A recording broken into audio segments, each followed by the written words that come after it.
We're at a gallery Hive Center for Contemporary Art. Variation Contemporary Chinese Ink Art Series 2. Ink and Wash. First appeared Chinese concept 1980s. Clearly distinguished from traditional Chinese painting. Modernization, globalization. Abstraction.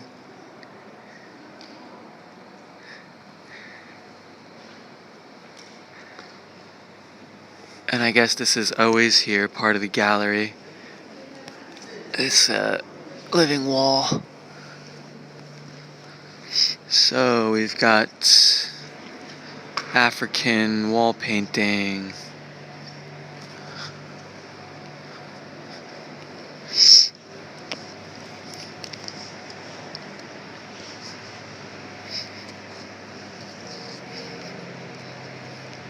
The style of Chinese painting using ink as a form of watercolor and gray tones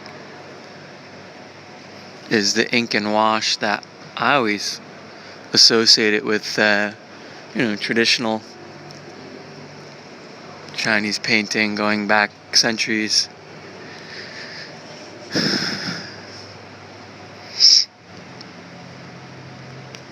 I didn't think it was a modern art movement, but I don't know much about the contemporary art scene. When I was in Shanghai, I went to the Dulin Road, where the Celebrity Street is, art museum, and they closed that after one exhibit. CPC, heavy hand. They renamed it. They just slapped Children's Museum over the contemporary. Literally, I think there was like a sticker over the contemporary art, and they turned it into a children's art museum, and the entire staff resigned in protest. So I don't lend much credence to this stuff, but if you avoid political stuff in your art and you just go for creating something of aesthetic value or innovation, then you can usually get away with being as creative and avant-garde as you'd like, even in a autocratic society. But I wasn't real impressed with much of anything I saw in China so far from modern art. There's some interesting stuff I saw, like in Shanghai Power Station Art, M50. What's the red town there? Interesting enough.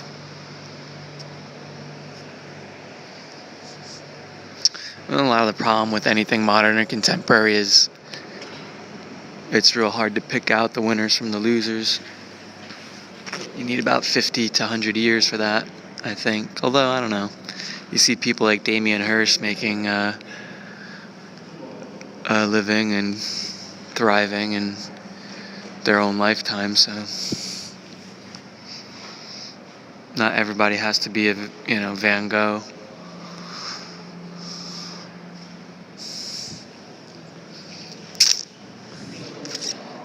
But the problem for me is a lot of time I see this stuff and I don't get really anything out of the experience other than, staking territory.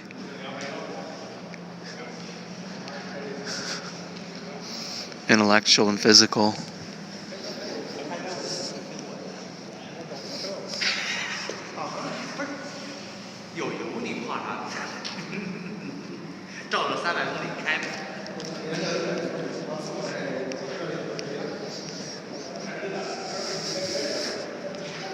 This is cute.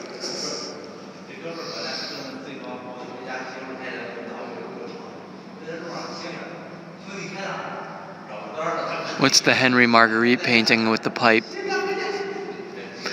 This is like making fun of the aristocratic portraits of the Middle Ages and Renaissance. They give you a peek at the person's baronial lands and little accoutrements to clue you into whatever industry. Or I was going to say the other one reminded me of American Gothic. slightly reminiscent of American Gothic, the painting. The woman there with the classical background.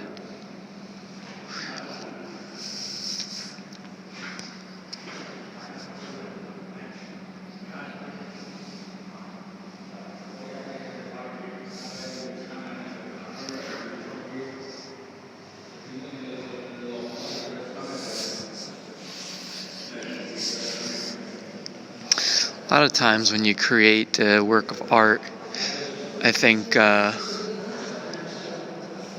you don't have to create a whole complete explanation.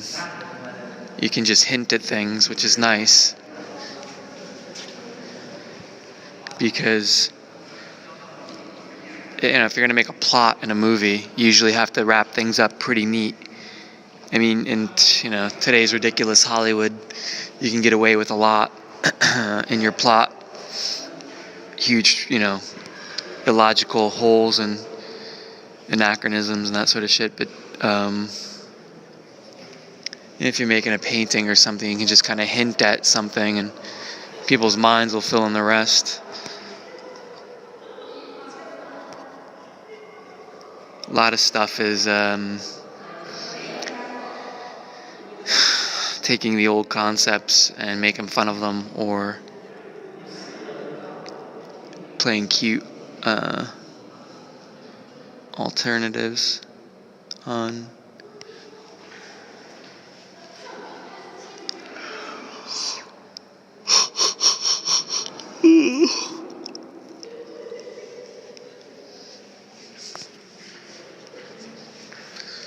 Pictures of you.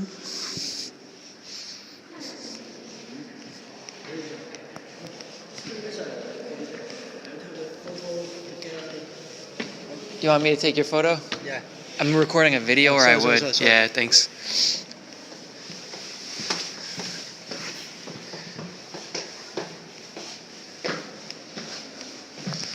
Too tired to accommodate.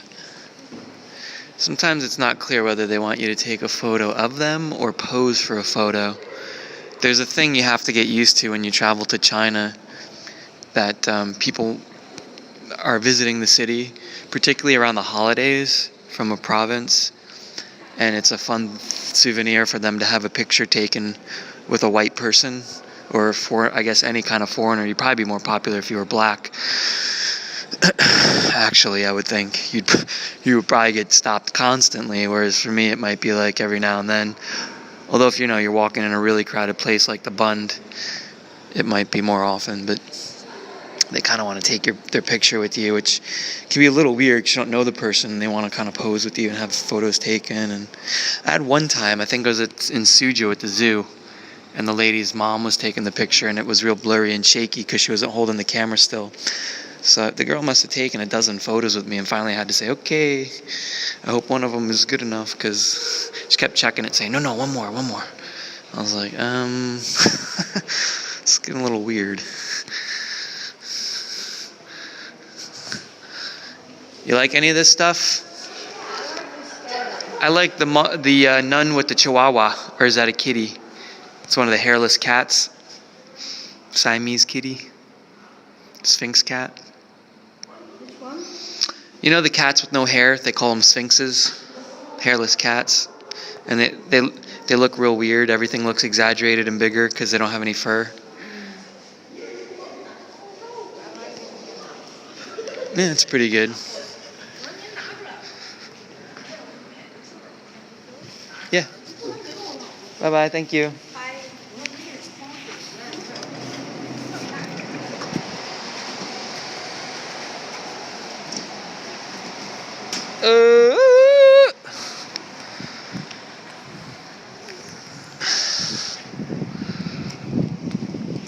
Sorry.